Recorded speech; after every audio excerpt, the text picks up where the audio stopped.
ইছাপুর বিধানপল্লী এলাকায় বন্ধ বাড়ি থেকে উদ্ধার হলো কৃষ্ণা ঘোষ নামে বছর 65 এক মহিলার মৃতদেহ। সেই একই ঘরে ছিলেন তার দাদা বাবলু ঘোষ। ঘটনার খবর পেয়ে নোয়াপাড়া থানার পুলিশ ঘটনাস্থলে আসে এবং মৃতদেহ উদ্ধার করে। পুলিশের প্রাথমিক অনুমান 3-4 দিন আগেই মৃত্যু হয়েছিল কৃষ্ণা ঘোষের। সেই দেহ আগলে বাড়িতেই বসেছিল তার দাদা বাবলু ঘোষ। এদের দুজনকে উদ্ধার করে ব্যারাকপুর BN বোস হাসপাতালে ভর্তি করা হয় চিকিৎসার জন্য। কৃষ্ণা ঘোষের দেহ ময়না তদন্তের জন্য নিয়ে যাওয়া হয়েছে নোয়াপাড়া থানার পুলিশের পক্ষ থেকে। ব্যুরো রিপোর্ট, জাগো ভারত।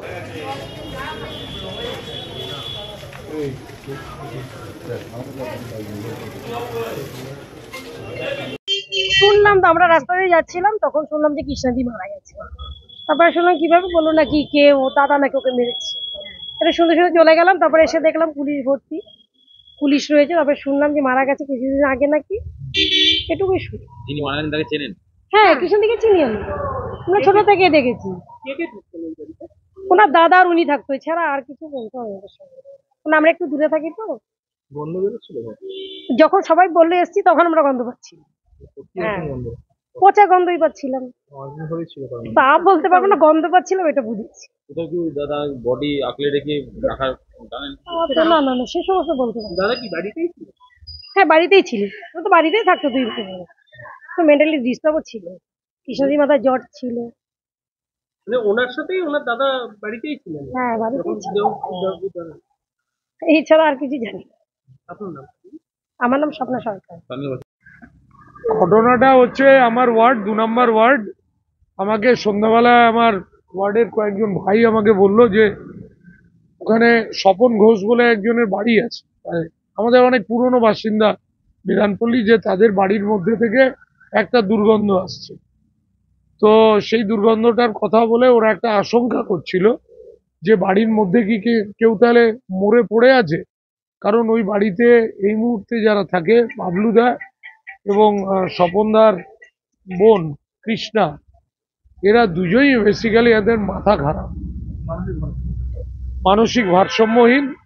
একটা সময় বাবলুদা খুব ভালো চাকরিও করতেন, কিন্তু সেই চাকরিটা থেকে রিটায়ারও করেনি।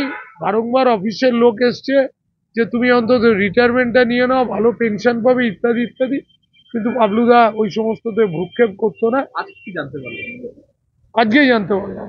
তারপর আমি থানায় টেলিফোন করি, থানা থেকে পুলিশ যায়, তারপরে বাড়ির মধ্যে ঢোকা হয়, ঢুকে দেখা হয় যে বোন মারা গেছে, মরে পড়ে আছে।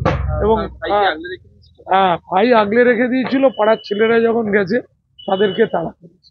এই হচ্ছে দুর্গন্ধ বেরোচ্ছিল বাড়ি থেকে, মনে হয় অনেকদিন আগে থেকে মারা গেছে।